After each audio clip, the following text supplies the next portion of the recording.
destinadas al fracaso. Es así. La idea es de ver las condiciones que sean más fáciles de cumplir, que no generen, hay un montón de condiciones que, por ejemplo, que la OSLA directamente no controla, que yo les puedo leer, que están por acá, que por ejemplo no controla la presentación o permanencia en la seccional policial, ni la prohibición de conducir, ni la prohibición de concurrir a determinados lugares, comercios o domicilios de la víctima, la obligación de no ingresar o permanecer dentro de determinados límites geográficos, la prisión domiciliaria o arrestos localizados a más de 40 kilómetros de Montevideo. Esto no debería ser así. Tengo una pregunta para hacer. Ellos controlan su... Hola, sí, en Soriano, ¿podría hacer una pregunta? Las tareas comunitarias en todo el país es lo que es la competencia nacional. No, eso hay que hacerlo con la jefatura de cada departamento. En Montevideo sí, en Montevideo hay una cierta zona de Canelones que es 40 kilómetros, 40 kilómetros. Claro, INISA no va, los arrestos no, INISA no controla los arrestos, INISA se dedica a las tareas comunitarias. Luego. Hola, sí, ¿podría hacer una pregunta? ¿De Soriano? ¿Acá en Soriano me escuchan? Sí. Bien. No, que la OSLA en realidad tendría que tener en comunicación esto, información el Ministerio del Interior, porque realmente es inoperante.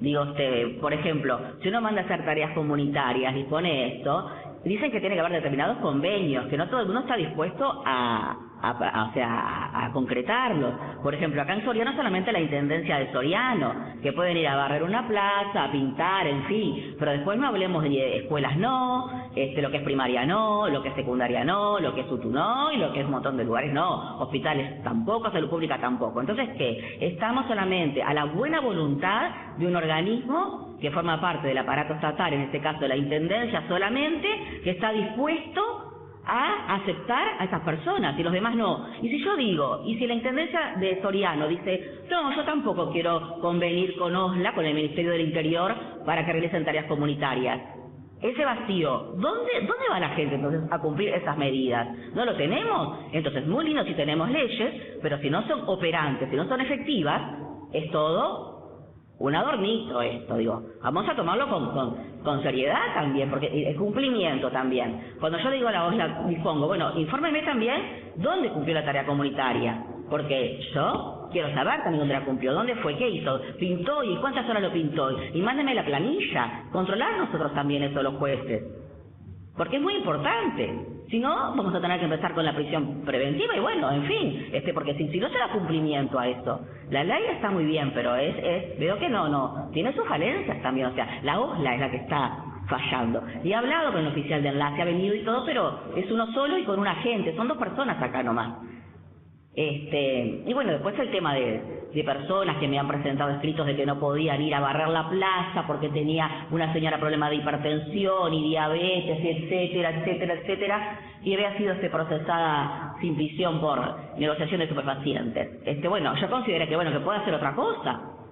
O sea, bien que para la negociación de estupefacientes no corría ni el colesterol, ni la diabetes, ni la hipertensión, para ahí estaba fenómena la señora de salud, pero para esto no. Entonces yo dije, bueno, que vaya a un hospital a sentarse a repartir números para una policlínica, en fin. Bueno, pero como no hay convenio con el hospital no puede ir. Entonces tiene que ir solamente a cosas de la Intendencia. La Intendencia es una intemperie. O sea, todo un tema, eso es lo que yo planteo, digo, a ver si se puede obligar, porque si formamos parte del aparato estatal, no es, yo, ANEP, no quiero que venga acá, porque no quiero. Hay una ley y esta persona tiene que ir a cumplir en algún lado la tarea. No quiere que quede al libre albedrío de los organismos que formamos parte del aparato estatal, en definitiva todos. Esa es mi opinión. Bueno, muchas gracias, que pasen bien, chao.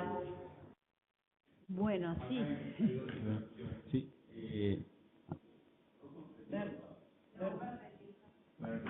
Sí, lo que dice la colega es un poco la impresión que creo que debemos tener todos, y esto ha ocurrido sistemáticamente. Nosotros con Graciela siempre lo hablamos, y con Beatriz, incluso fuimos a los procedimientos bicameral ¿cómo es el tema penitenciario? Planteamos todo esto antes de la vigencia del nuevo código, con la inoperancia de las medidas alternativas por este tipo de situaciones de falta de compromiso aparentemente político con estas salidas, ¿no? Es decir, se aprueba la ley, pero no hay nada, digamos, serio para sostener las vías estas. Lo hemos planteado a todo nivel y nos hemos dado contra la pared. Entonces, cuando la propuesta es a OSLA, pero a su vez OSLA no tiene nada, yo entiendo el planteo. Entonces, ¿cómo hacemos? Está bien, lo correcto, porque tienen los elementos para ver qué se puede cumplir y qué no se puede. El diseño es bueno y es el diseño de las oficinas encargadas en otros países de esto, pero cuando acá no están dotadas de recursos, como que en definitiva nos vemos que es absolutamente frustrante, inoperante, y entonces la alternativa una podría ser naturalmente la justicia terapéutica. Temo que vamos a tener el mismo problema, porque muchos problemas, porque va a haber lo mismo. Exacto, el apoyo se aprecia más todavía, la coordinación, todo lo más. Entonces, cuando se depende, o mejor dicho, se supedita todo esto a la medida a la coordinación de un organismo que no está, que está totalmente desbordado, y se hace presente esa situación y el sistema político no da respuesta, parece como la compañía dice, o los metemos presos, que capaz que la idea, que se vayan presos, o queden en las famosas, como siempre antes, en las libertades esas, en las prisiones domiciliarias o la firma en la seccional. En el caso de la prisión domiciliaria, creo que lo dijiste, o si no lo dijiste ahora, es decir, se controlan por teléfono. O sea que, en realidad la medida en sí no es una medida, es una medida restrictiva a la libertad, es una medida seria. Si a alguien no lo dejan salir de la casa, pero si el control no existe, obviamente se desvaloriza y entonces queda como que todo es una risa. Ahora, pero esto se sabe, el tema es que... Claro, el problema además es que hay discriminación. Hay organismos que dicen, sí, los penados por falta, no hay ningún problema, vengan todos los que quieran, pero por delito no, y delitos contra la propiedad no me traigan. Y bueno, y hay un montón de algunas instituciones del Estado que dicen que no quieren más, que no admiten. Por ejemplo, había mucha tarea comunitaria en el cementerio del norte porque se hacía trabajo de mantenimiento, y bueno, y los funcionarios municipales dijeron que le estaban sacando trabajo a los municipales, entonces eso se suspendió. A nivel de primaria, durante las vacaciones, no piensen en tareas comunitarias porque cierra. Entonces es cada vez menos, y nosotros encaramos de decir, bueno, podemos tratar de hacer convenios con otros organismos, hacerlo también con la Fiscalía. Y bueno, pero nosotros tenemos los medios, lo hacemos, estamos haciendo, bueno. Hoy por hoy tienen serias dificultades por la cantidad también de volumen de gente, y bueno, va a haber el interés de tratar de conveniar desde la Fiscalía. O sea que hay una alternativa, que Fiscalía empieza a tomar eso, a hacer convenios. Por lo menos hacer convenios. Hay organismos que están más afines, como por ejemplo el INJU estaría de acuerdo en tomar tanto adolescentes como personas jóvenes que además le puedan aportar valor, o sea, darle algún tipo de curso, de ayuda, un plus.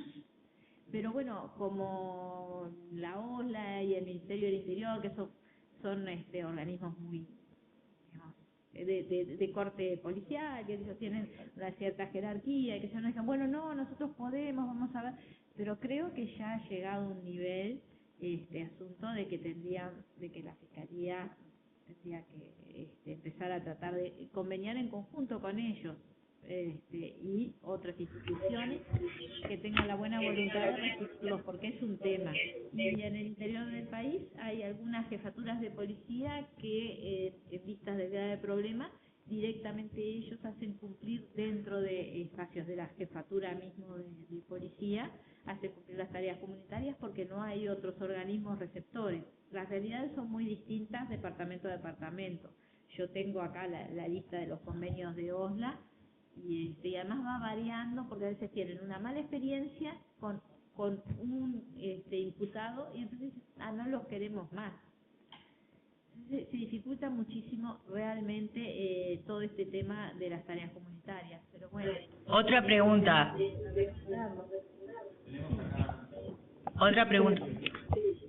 Perdón, es Betina. Espera un poquito, Betina. Ningún problema.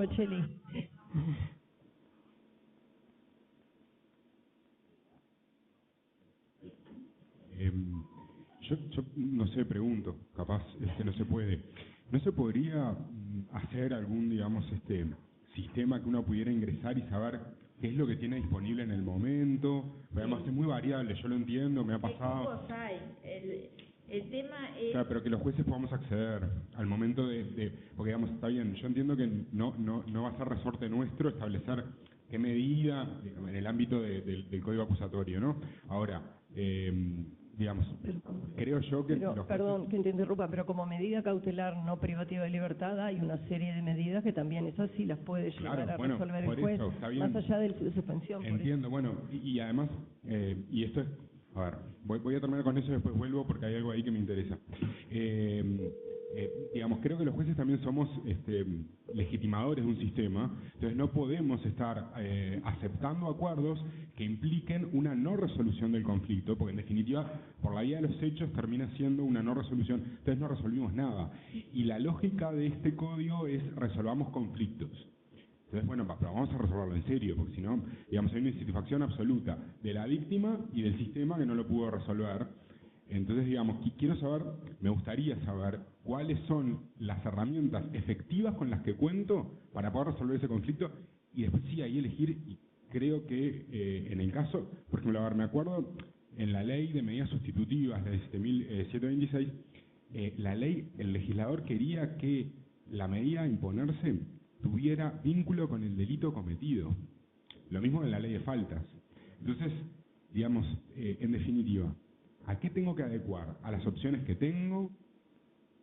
¿Al hecho puntual? ¿A si la víctima queda conforme con esa solución?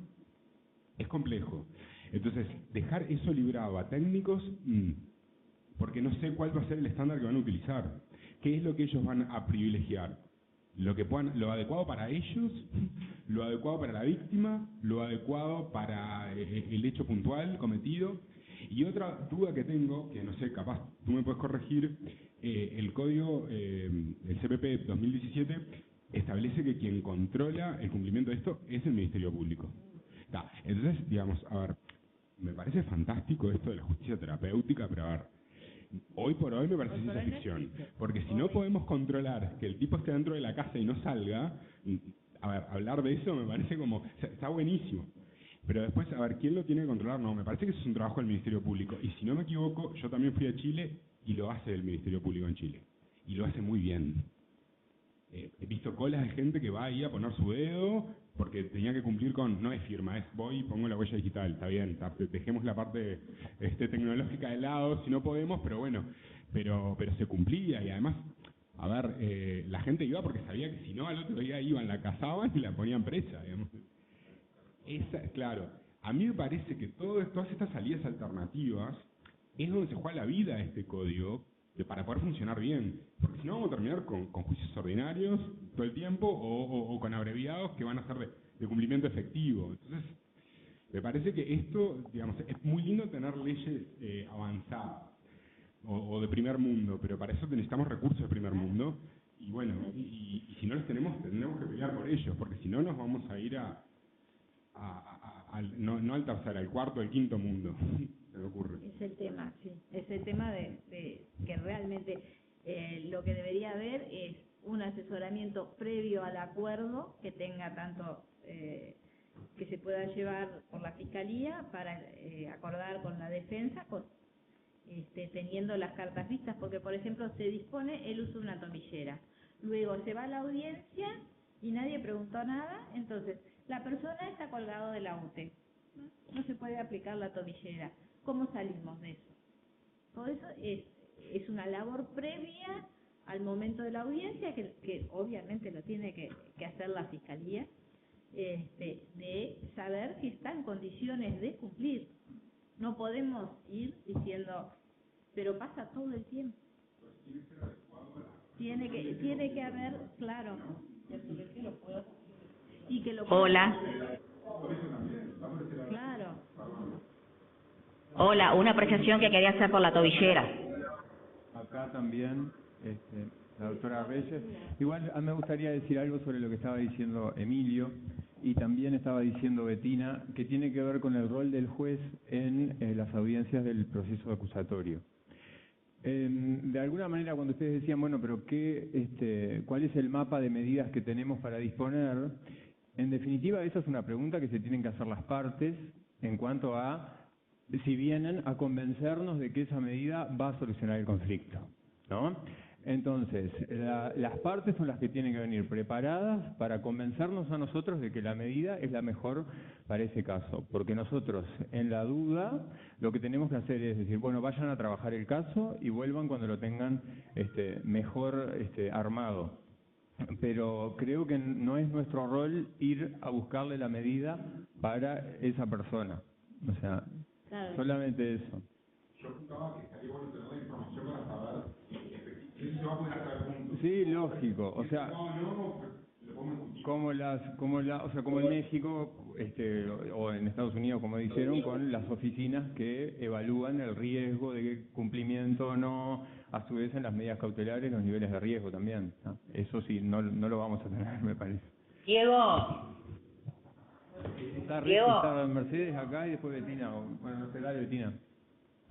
¿Doy yo? No, yo simplemente para recordar que la última vez que estuvo Leonel González, creo que se habló del tema de que este era el punto en que en la transición de un sistema a otro que más dificultades generaba. Yo no sé si la Fiscalía, sé que algún fiscal capaz que estuvo presente, pero no sé si la Fiscalía también nos dijo que se había resuelto con una oficina no tan lejana quizá a nuestra forma de pensar o de razonar, no sé en qué órbita estaba esa oficina, pero a mí me parece muy importante que tengamos como una misma sintonía, Fiscalía, Justicia. Quizá el Ministerio del Interior tiene otra sintonía con el mayor de los respetos al Ministerio del Interior y lo que tiene que hacer la OSLA, pero creo que, Leonel, podríamos replicar esas prácticas que solucionaron problemas del acusatorio y que de repente ver cómo fue que se hizo. Sé que nos dijo que era una oficina, que no era muy grande, que no había muchas personas y que era la que se ocupaba de todo, pero como que estaba abocada pura y exclusivamente a ese control. Eso es lo que yo recuerdo. Nada más. Bueno, está Mercedes acá. La oficina está, lo que pasa es que, digo, yo en esto asumo la responsabilidad, hay que potenciarla. Recién ahora tiene una cantidad de funcionarios suficiente para poder atender en debida forma todos los casos. El problema es que la oficina recibe los casos ya armados, ya los acuerdos hechos presentados ante el juez. Entonces, nos encontramos con problemas, múltiples problemas, y a veces hay que decirle al fiscal, esto por favor, reúnase con la defensa, hay que arreglarlo porque esto no tiene solución, no es viable. Es un acuerdo que no nació viable. Sí, lo hacen, porque además que lo hagan previo. Bueno, necesitan el asesoramiento, porque dicen, nosotros los vemos 5 minutos antes de la audiencia, no sabemos nada, negocian como en vacío.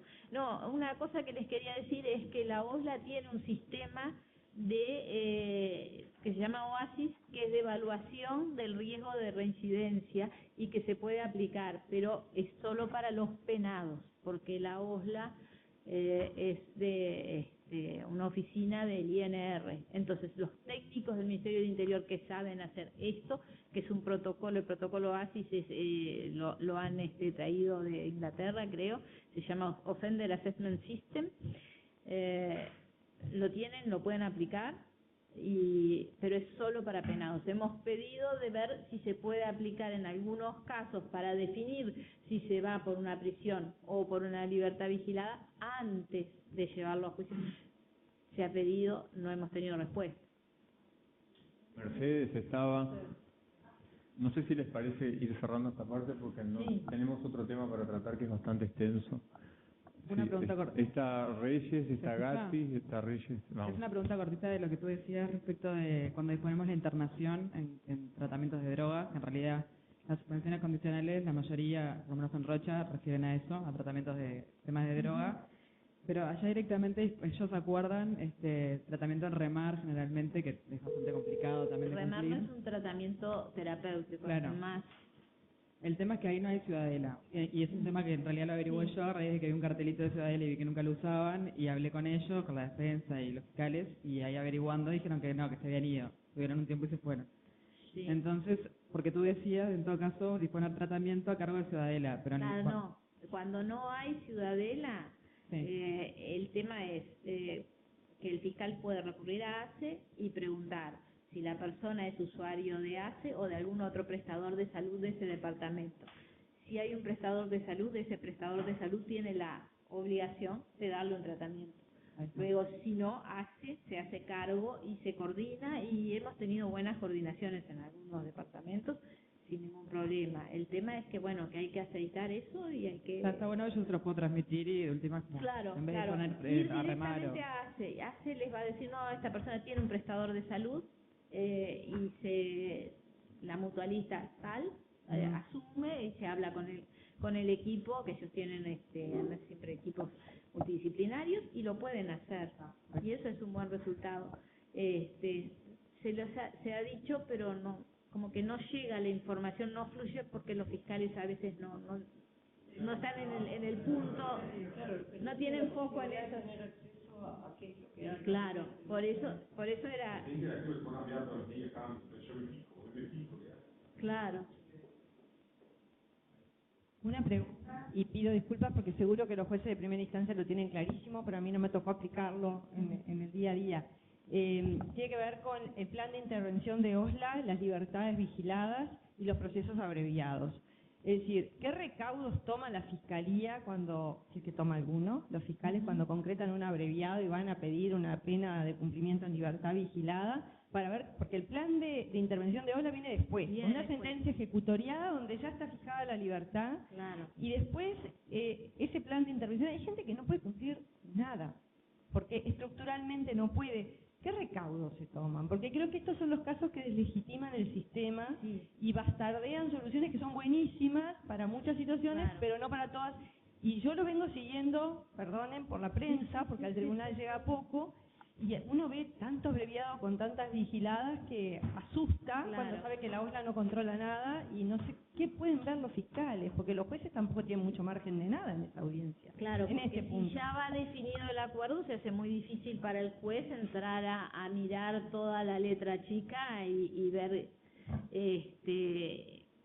en realidad el problema, la falla, es la falla estructural de no tener asesoramiento previo. Esa es la gran falla que en este momento tenemos, de poder decir, bueno, esta persona, el perfil psicológico de esta persona, o el contexto familiar y social y laboral de esta persona, le permite o no le permite acceder a una libertad vigilada que le implique no reincidir, o no, es lo que tenemos que tratar de conseguir, porque para hacer acuerdos potentes tiene que tener un estudio previo, aunque sea mínimo, pero tiene que haber perfilar la persona y decir, bueno, si hay libertades vigiladas con personas que tienen 10 antecedentes, todos de la misma etiología, bien, no parece, la gente no está dispuesta a aceptar que nosotros como sistema de justicia estemos dando esas respuestas, yo qué sé.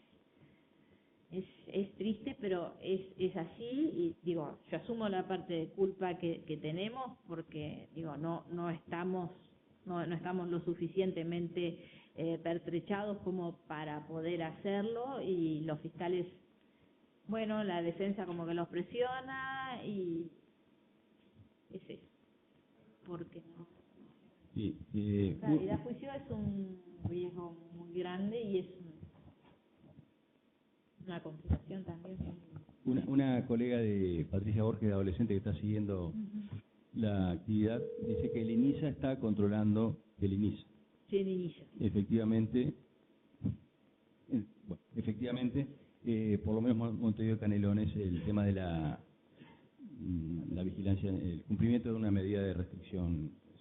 Es una aclaración. Otra era un pedido, veo que tenés algún material, quisiéramos sí, cómo no. quedarnos con ese material. Si quieren, Sí, yo se lo puedo pasar por mail. Esto, Ahí. en realidad, Exacto. esta presentación es una presentación de OSLA para los fiscales, pero creo que no hay ningún Sí, problema en que ustedes lo manejen y Cualquier vean. cosa, consultarlo. Sobre Tercera es, los fiscales tienen instancias de capacitación. Es decir, ¿cómo puede ser que no sepan algunas cosas? Pero déjalo ahí, no me contestes.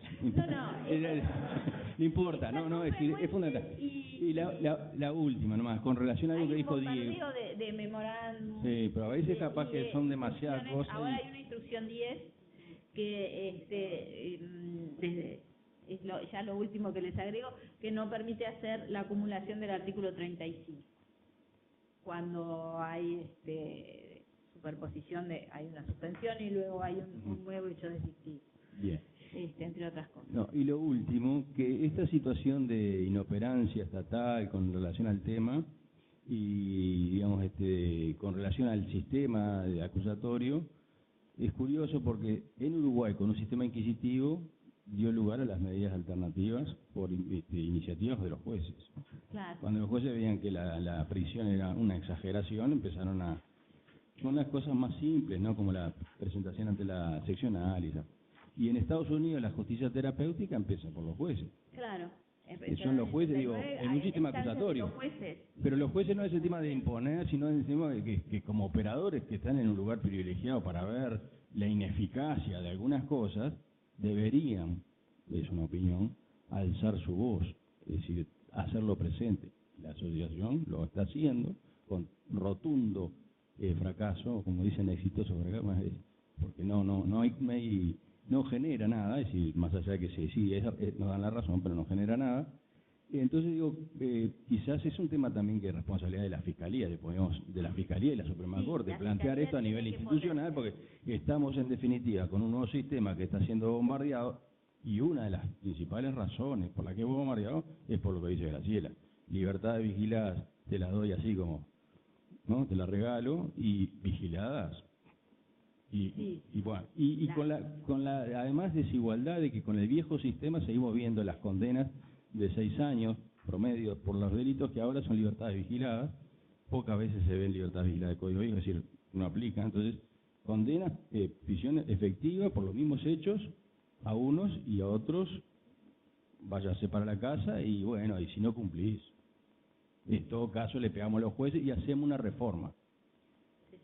Digo, como que ahí me parece que hay una cuestión que más allá que el acusatorio no nos obliga a nosotros a meternos en el tema, del punto de vista como operadores del sistema, no creo que podamos mirar para otro lado, y es algo que nos debería provocar o llamar a provocar una modificación de esto.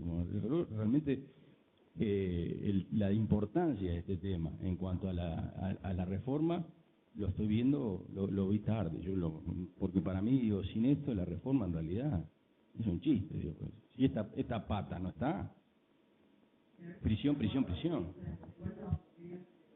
Claro, los fiscales no les importa nada, no saben que se puede cumplir, no puede cumplir, no importa, vamos, ¿por qué? Y bueno, ya sabemos las explicaciones posibles. Claro. Bueno, lógico que se legitima, obviamente. Sí, no debería ser. Ante una misma situación, y bueno, ahí aparece la policía, el Ministerio Interior, antes esto no pasaba, antes iba preso, sí, claro, es así. Claro.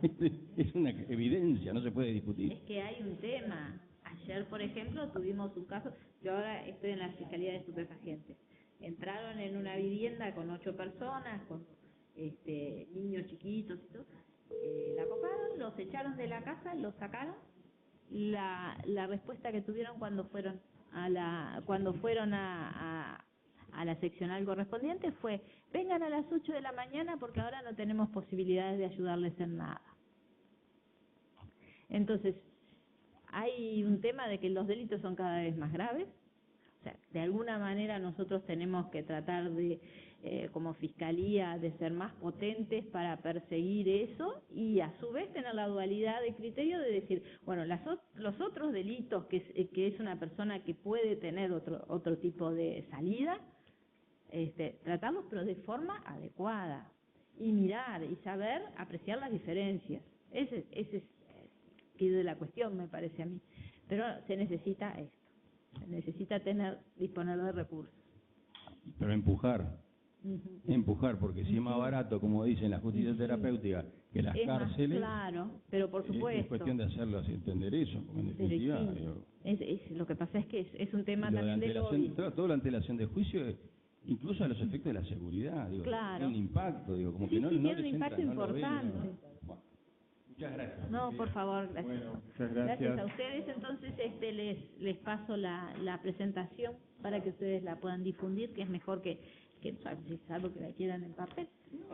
Está bien. Bueno, muy bien, despedimos entonces Bueno, a la yo doctora los dejo. Gabriela Fernández. Le dejo acá, no sé si alguien le puede servir algún tipo de esos servicios de tanto el de la OSLA como en fin, puede haber alguien que tenga interés. Y bueno, muchas gracias por recibirme y aguantar toda esta catarsis. En fin, esperemos que vengan tiempos mejores. Gracias. Chao, Gabriela. Nos vemos. Gracias. Bueno, muchas gracias. Bien, está bueno también el diálogo con otros operadores, como que siempre los jueces o cada nicho tendemos a ser muy endogámicos, vamos a decir. Bien, tenemos varias cosas para tratar, hay dos consultas, quizás las tratamos primero, porque no son del tema, el tema que venía ahora era trabajar un poco sobre el estándar probatorio de las medidas cautelares. Hay dos consultas, una de Susana Matos, que es una colega de Chuy que nos está viendo por streaming, que es sobre prueba anticipada. Dice lo siguiente, la planteamos a ver qué les parece. La defensa solicitó como prueba anticipada pericia psicológica y psiquiátrica al imputado. Han transcurrido varios meses, por diferentes motivos las pericias aún no se terminaron. La Fiscalía presentó acusación y se confirió traslado a la defensa. Teniendo en cuenta que se encuentra pendiente recibir el informe de los peritos, ¿sería posible recibirlo durante el juicio o debe realizarse antes de la audiencia de control de acusación? ¿Qué les parece? Emilio.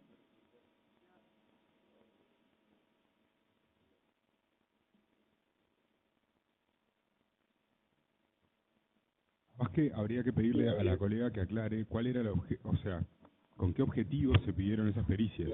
O digamos, me cuesta un poco entender si yo necesito un informe psiquiátrico para determinar la imputabilidad de la persona, lo acuso antes de saberlo, digamos, porque le tendría que acusar distinto. La pidió la defensa, aparentemente. Ah, la defensa la pidió. Y bueno, ¿y cuál era el objeto? Digamos, ¿para qué? Hay un tema que yo creo que es antes del objeto, que tiene que ver con cómo se producen las pruebas en juicio, básicamente, o sea, con la forma en la que se producen las pruebas en juicio. Sí. Acá la defensa pidió como prueba anticipada una pericia psicológica y psiquiátrica, no es prueba anticipada. ¿Por qué? Porque la prueba anticipada es una ventana del juicio, o sea, es un momento del juicio que tiene todo lo mismo que hay en el juicio, nada más que el juez es diferente, porque es el juez de garantía y no es el juez de juicio. O sea que tienen que estar todos los mismos actores que van a estar en el juicio a realizar el acto de prueba, que la única forma de probar cosas en juicio oral es oralmente en audiencia. Entonces, lo que acá se pidió aparentemente son dos informes, uno psicológico y otro psiquiátrico, que se pueden pedir sin intervención del juez. Directamente la defensa se lo pide al fiscal, el fiscal lo hace, y con el resultado de eso la defensa ve si corresponde llevar a juicio o no al perito ese, o la fiscalía también, porque capaz que le sirve a la fiscalía. El tema es que si efectivamente se quería hacer esto como prueba anticipada, para mí, claro, no sé por qué se hizo como prueba Yo partí de la base de que se dispuso como prueba anticipada, claro, porque fue lo que dijo la colega. Pero en realidad no tiene... No es un 180, es un prueba anticipada. Claro, ahí está. El otro caso era, la fiscal te niega, exacto, te dice, no, yo no voy a pedir que se haga esta prueba. Bueno, ahí sí, voy al juez de garantías, le digo, disponga que se le haga pericia. Y eso va directo al legajo fiscal. En ningún momento entra ningún expediente ni nada por el estilo. Pero capaz que está pedida porque no se sabe distinguir. Bueno, pero fue pedida así. Yo creo que debe haber sido pedida por la lógica del sistema viejo, básicamente. O sea, traemos todo lo que queremos al juicio. Y en realidad, el programa del juicio tiene que ser un programa sin sorpresas para ninguna de las dos partes. La audiencia de control de acusación es una audiencia de discovery, de descubrimiento. O sea que nadie puede ir al juicio a ver qué va a decir un informe pericial o psicológico.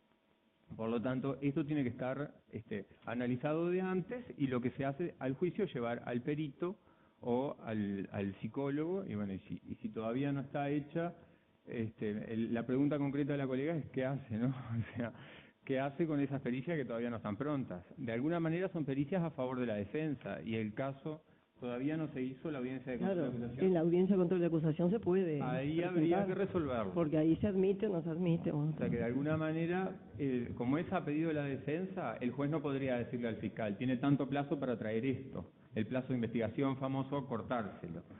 En realidad, cuando estén esos dos informes, se va a poder hacer la audiencia de control de acusación, y ahí es que se va a poder ofrecer o no la declaración de los peritos. O sea, con independencia, entiendo, de que lo hayan pedido por escrito o no, porque lo que importa es la audiencia de control de acusación, lo que se trabaja ahí. Claro, hasta la audiencia puede incorporarlo. Exacto. No sé si alguien tiene otra visión, pero parece que... Bien, ¿hay otra consulta? De Gabriela Aspiros. Tracto procesal aplicable a la solicitud de medidas limitativas en tutela de la presunta víctima del delito. No sé si está en Paysandú, ¿no? Sí, hay gente de Paysandú, sí. Si puede aclarar... ¿Está o no está? Si nos pueden aclarar un poco la pregunta, Sí. ¿a qué se refiere con tracto procesal? Sí, hola, buenas tardes. ¿Me escuchan? Sí. Perfecto. Sí, el tema vino porque fue una medida solicitada por Fiscalía en protección a, supuestamente, en las víctimas de un delito. Yo lo que hice fue convocar a audiencia para resolver respecto a si iba a aplicar la medida o no, y la Fiscalía en la audiencia hizo toda una exposición oponiéndose al tracto procesal que yo le había dado, es decir, haber convocado audiencia. La Fiscalía entendía que se debía haberse resuelto unilateralmente. No tengo el código.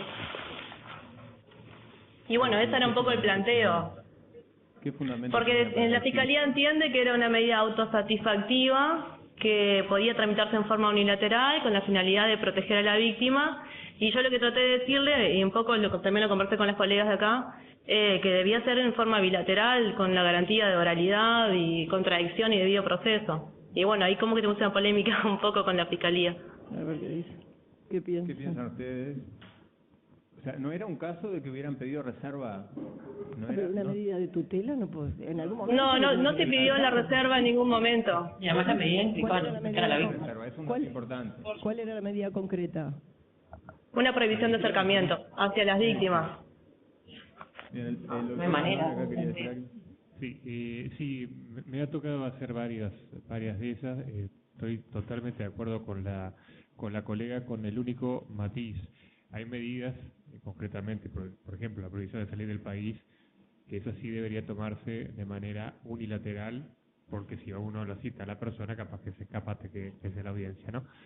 Pero en mi caso personal, el tracto que le doy es: dispongo de la medida, como me la pide el fiscal me resulta suficiente, e inmediatamente le pongo un plazo corto, razonable pero corto, y inmediatamente convoco audiencia al imputado una vez que la medida esté ya efectiva. Y en audiencia, bueno, o se mantiene o no se mantiene según como... Claro, pero en ese caso hay una cierta reserva, porque primero comunicas el cierre y después lo discutís, pero en este caso no. No, en este caso no habría... Sí, como que podría ser bilateral sin problema. Dos modalidades en cuanto a si requiere que sea bilateral o unilateral. En el caso de que sea bilateral, perfectamente creo que todos lo hacemos así. Audiencia, no está formalizada la investigación, obviamente, porque son medidas durante la investigación y antes de la formalización, debate oral y se resuelve, básicamente. Si hubiera reserva, se puede hacer escrito o oral, depende de lo que cada uno entienda. Yo he hecho orales con unilaterales orales y no hay ningún problema, y después quedan los audios como respaldo para la defensa al momento de querer impugnar ese tipo de medidas. ¿Alguna otra cosa? Si nos seguimos con otro tema. Bien. ¿Había algo más, alguna otra consulta? No, es eso. No sé si tenían alguna otra más. Doctor Reyes, ¿llegó alguna otra consulta? Bien. No. El tema de la aplicación de la vigencia de la ley. No. Bien. No, otro tema que se discutió estos días fue la vigencia de la ley, pero...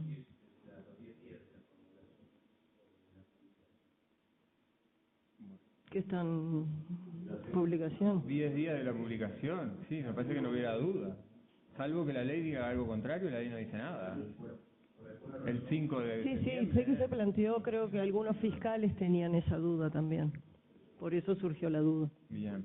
Bueno, empezamos con Ah, el tema nuestro. No tenemos mucho tiempo, teníamos previsto un video para mostrarles sobre una audiencia. No lo vamos a ver, así que el ingeniero, si estaba esperando por eso, las disculpas, porque no nos da el tiempo de mostrarlo. Es una audiencia de 20 minutos, lo que hacemos es se las mandamos. Mandamos el link, está buena la audiencia, porque es una audiencia creo que es de una provincia de la Patagonia. Entonces, en 20 minutos resuelven una cautelar. Está bueno el trabajo de la defensa, muy bueno para verlo. Después el juez quizá podría haber hecho otras cosas en cuanto a trabajo, pero está lindo que la vean, está muy buena. Y creo que no es la que se han mostrado en los cursos, la que es otra. Bien, tema entonces, estándar probatorio en las audiencias de cautelares.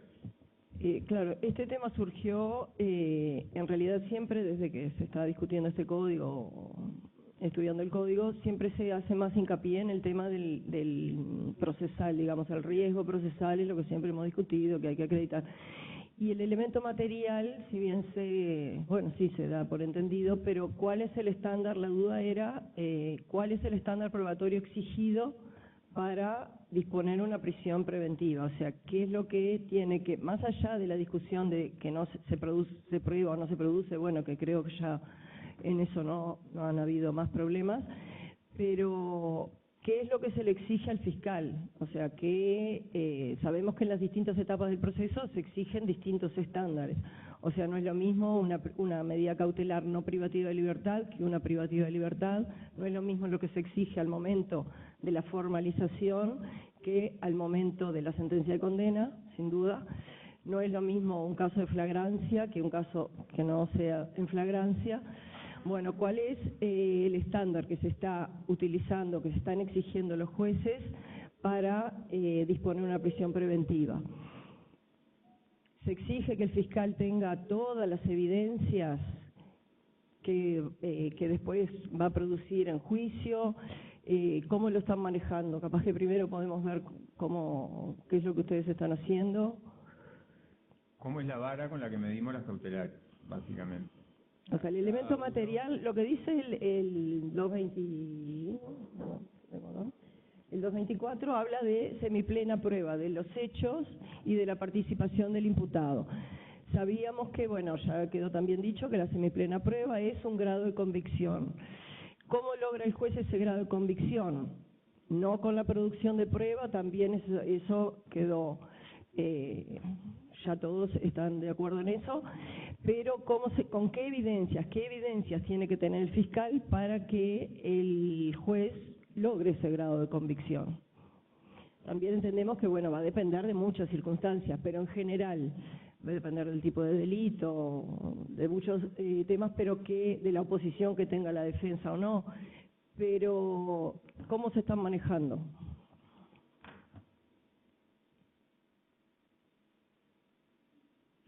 Dale.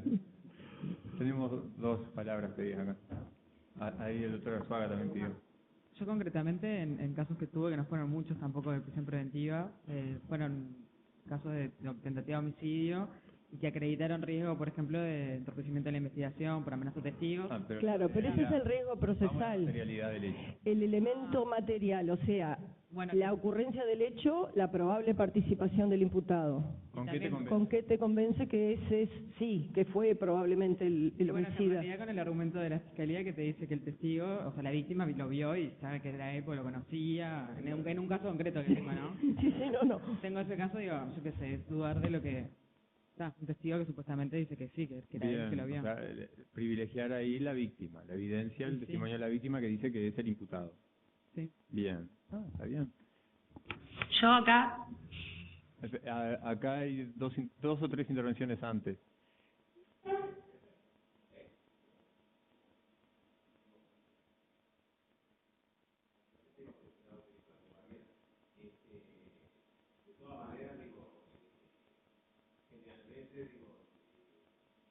¿No se escucha? Hola. No. Yo no escucho nada acá. Generalmente digo, Ahora se va a escuchar. digo, como decía la compañera, pero generalmente además, mucho de lo que se dijo en la solicitud de formalización de la investigación es lo que repite después cuando solicita la medida cautelar de prisión preventiva. Igualmente hay que tener en cuenta que son dos estándares diferentes. Por supuesto. Lo que o sea, en la formalización no controlamos estándar probatorio de nada. Controlamos un... No, pero yo lo que digo que lo que dijo antes cuando solicitó la formalización, más o menos, no hay sorpresas, a eso me refiero. Lógico, no, por supuesto.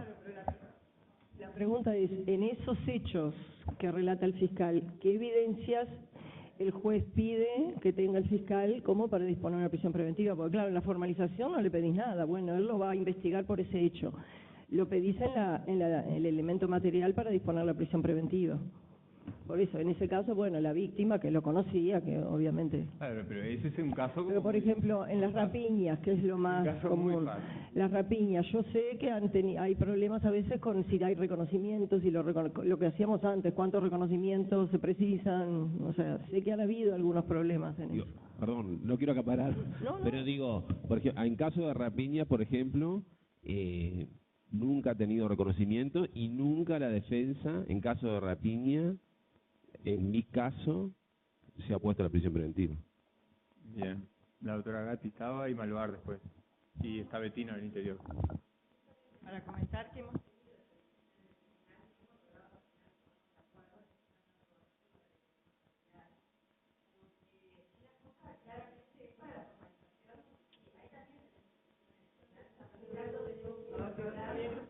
No se oye. ¿Qué tanto tenemos que controlar si la defensa lo cuestiona? Está claro que si la defensa no cuestiona, se tiene por formalizado y listo. Con la prisión preventiva tuvimos un caso interesante donde el relato, la argumentación de la Fiscalía en función de su carpeta investigativa generaba la convicción de que era probable que el sujeto hubiera sido el responsable, pero la prueba anticipada que había diligenciado, que era en reconocimiento, le desvirtuaba su propia prueba. Entonces, el problema también acá, y esto creo que es un tema material de cómo está funcionando el sistema a nivel todavía con cabeza de expediente, donde la Fiscalía tuvo que actuar con pruebas que no pudo optar no tenerlas presentes. Cuando en un sistema acusatorio debía poder haber elegido y que la defensa en todo caso las planteara, seguro lo iba a hacer porque fue una buena defensa, pero... Yo haría una pregunta ahí. En la audiencia de cautelares, ¿se puede valorar la prueba anticipada? Bueno, sí, la introdujeron al debate de la cautelar.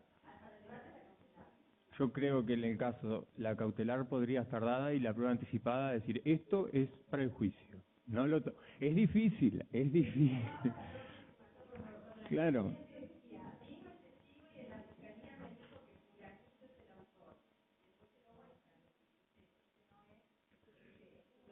No se está escuchando, dice. El tema de la prueba anticipada de reconocimiento lo que tiene es el alto índice de error que tiene el reconocimiento, a favor y en contra. Lo más probable es que en ese caso, si no hubieran hecho la prueba anticipada, el elemento material estaba. Entonces ahí hay varias cosas que dice la doctrina, es que hay que ser estricto en cuanto al elemento material porque hay que pedir poco. Entonces, creo que es una discusión interesante ver si tenemos una prueba anticipada, ¿la tomamos en cuenta para evaluar la cautelar o no? ¿O hacemos una suspensión del juicio en eso? ¿No? O sea, porque es algo que está sobre la mesa, no podemos obviarlo, ¿no? Y que si las partes lo trajeron también a discutir, pero en realidad es algo que va para el juicio. O sea... A ver, yo coincido, la prueba anticipada debería estar aparte, no debería estar en el mismo expediente, yo debería estar en la audiencia de formalización con lo que la Fiscalía me argumenta, con lo que la defensa me argumenta. Lo que pasa es que dentro de la argumentación de la Fiscalía introdujo el resultado de los reconocimientos. Si no ahí no lo podías obviar. Lo iba a introducir la defensa. Y estaba ahí agregado, es decir, no es que fue el juez de oficio a mirarlo tampoco, pero digo, estaba ahí, las dos partes lo manejaron. Igual creo que es un tema sobre el que también podemos, o sea, puede haber un matiz. Exacto. Exacto.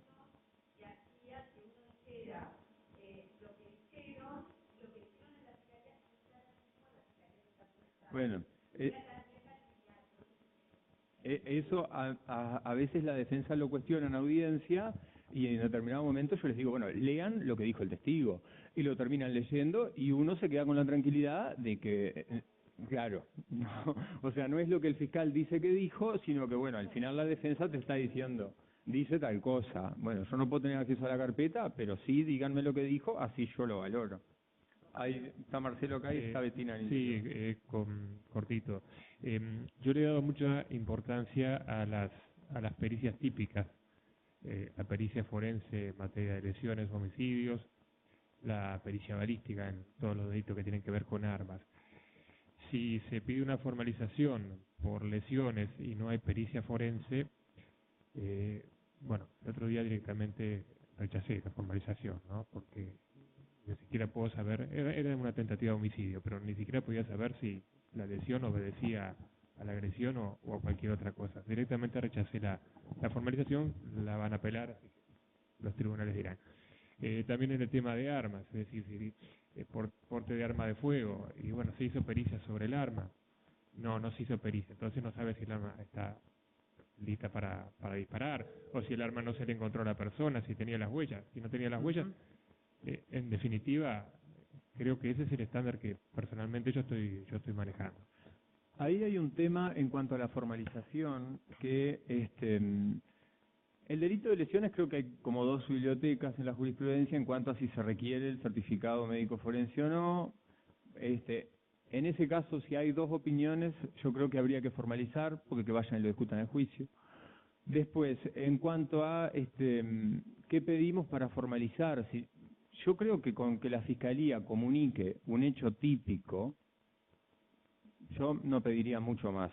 O sea, que el relato de la Fiscalía sea un hecho típico y punto. Porque la función de la formalización es comunicar que está iniciando una investigación contra alguien, es decirle, defendete de esto, básicamente. Sé que es discutible y opinable, pero pienso que con que comunique un hecho típico, incluso no tenemos que fundar mucho tampoco. Yo cuando terminan de comunicar, la defensa dice no tengo ningún problema, señor, ¿entendió? Sí, entendí, por formalizar la investigación. Igual hay casos en los que el rechazo viene más bien por atipicidad, por falta de evidencia, y bueno, tienen 2 años para conseguirla, ¿no? Pero podría ser, por eso yo decía, para mí afectaba la tipicidad.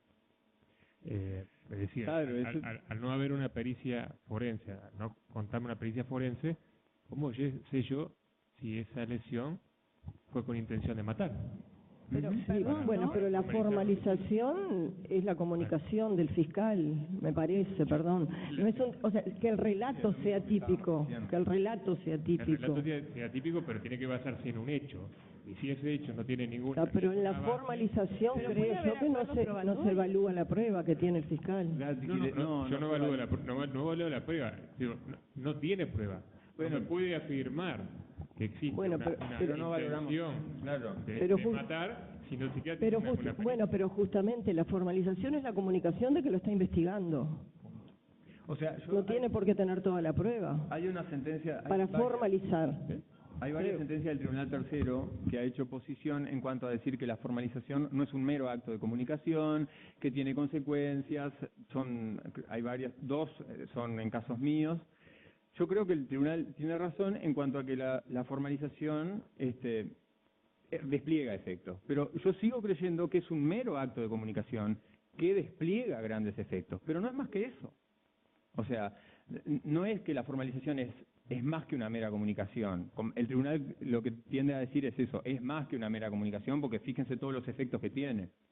Yo creo que en definitiva con los chilenos es una mera comunicación que sí despliega efectos graves, pero los efectos que despliega no son porque yo pues le puse el sello, sino porque hay un fiscal que con seriedad le está comunicando a alguien que su fiscalía cree que esa persona es el autor de un delito.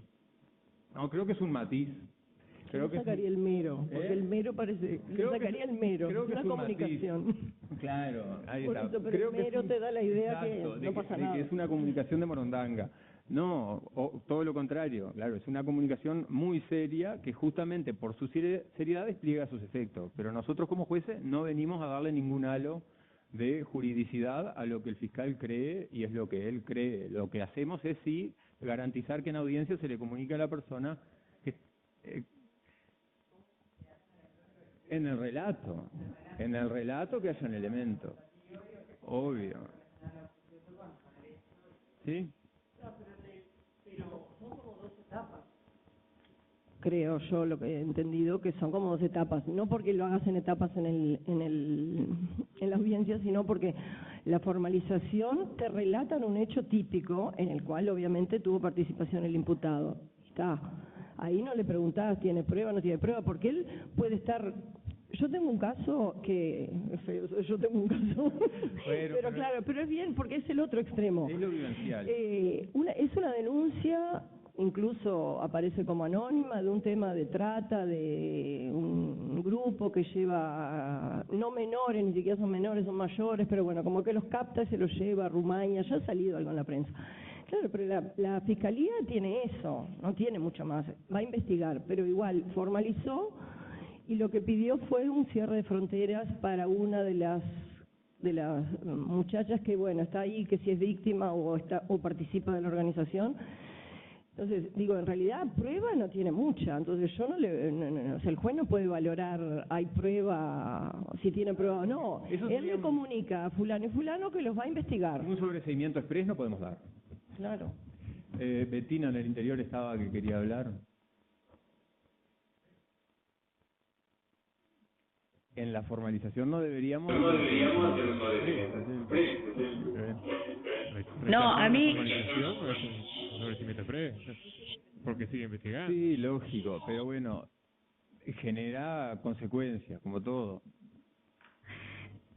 Sí, yo soy media exigente para las cautelares en cuanto a lo que solicito, porque después incluso me pasó que yo tenía una persona que estaba cumpliendo todas las medidas, la fiscalía se empecinaba en que tenía que ser prisión preventiva, era un primario, y bueno, el tribunal cuarto me revoca la medida y le impone prisión preventiva. Yo lo llamo al hombre que estaba trabajando, todo bárbaro, le tengo que decir, mire, yo no estoy de acuerdo, pero bueno, lo decide un tribunal, y yo lo que considero sobre los estándares probatorios cuando uno va a disponer una medida cautelar es que si disponemos una prisión preventiva y después no llega la fiscalía a probar o algo por el estilo, para mí es como muy grave. Entonces, más allá de las modificaciones que tengamos ahora, antes del riesgo procesal, que ahí también yo soy bastante estricta porque te plantean como riesgo procesal cosas que no son riesgo procesal, ¿tá? Entonces como que no entienden lo que es el riesgo procesal, y sí un poco exigente en lo que tiene, pero acá me ha pasado siempre que hay como mucho, como cuando el fiscal ya pide la formalización, en mi caso, por ejemplo, tiene un montón de material, casi como sería el antiguo inquisitivo, ¿no? Como que vendría un auto de procesamiento con medio todo. Me pasó sí con un caso de incendio que tengo relacionado con violencia doméstica, patrimonial y psicológica, donde el señor incendia un bien que teóricamente explota su ex cónyuge o de quien se está divorciando, que ahí lo que me traen para el delito de incendio, para el elemento material de la prueba de después el eventual riesgo procesal, las cámaras donde se lo ve entrar y se lo ve salir. ¿Tá? Pero después tengo la defensa que me alega una inimputabilidad por el consumo, que había consumido durante 5 días cocaína, pero a la vez el forense me dice la fiscalía que es capaz de comprender el carácter ilícito de sus actos. Esa discusión y bueno, es para el juicio, claramente. La discusión de la sí, inimputabilidad para el juicio. Y ahí lo decidí, claro, por supuesto, y ahí eso fue para juicio, pero esas cosas son las que me han pasado en cuanto a qué elementos tengo, porque que una persona entre y salga después de un lugar que se prende fuego, tampoco, o sea, no salió con una... es un lugar donde él entra, donde él trabaja, que le pertenece, que, o sea, como que tampoco, a veces se mezclan. Pero sí soy exigente para eso y para el riesgo procesal también, porque para mí la prisión preventiva es de última ratio. Bien, Alberto. Sí, los pocos casos que hemos tenido nos han generado, decía Graciela, diferencias, idas y venidas. Y hemos visto que